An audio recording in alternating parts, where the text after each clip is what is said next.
Ар бир сатылган товардын суммасы жазылган дүмүрчөк кардарга берилгенде ортодогу соода так болуп, салыктагы өлкө казынасына түз түшөт. Маселен, 2021-жылы жалпы салыктан 105 миллиард сом чогулса, бул көрсөткүч 2022 жылда 156 миллиард сомго жеткен. Эч кандай салыктын жаңы түрлөрү кирген жок. Болгону ишкерлердин ККМ аппараттарды пайдалануусу менен кирешелери ачыкталып, мыйзамдуу салыктар мамлекеттин бюджетине түштү. Дүйнөлүк практикада өнүккөн мамлекеттердин эң негизги ушул көмүскө экономика менен күрөшүүдөгү инструменти бул ККМ болуп саналат. Ошондуктан бардык эле мамлекеттерде өнүгүп аткан мамлекеттерде ККМ колдонуусу эч кандай көйгөйдү жаратпайт. Ошону менен эле бирге биздин мамлекетибиз дагы өнүгө турган болсо, сөзсүз түрдө бардык салык төлөөчүлөр өзүлөрүнүн жоопкерчилигин туура түшүнүп, сөзсүз түрдө кардарлар менен жүргүзүп аткан акчалай эсептешүүсүндө ККМди колдонуусу зарыл. Учурда көзөмөл кассалык аппараттарын колдонуу жаңы стандарттар менен жүргүзүлүүдө.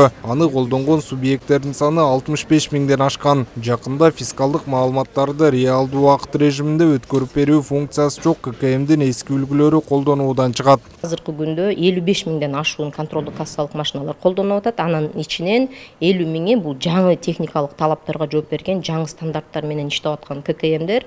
Мындайча айтканда, бул ККМдердин бардыгы ошо фискалдык модуль менен иштейт функциялары менен камсыздандырылган.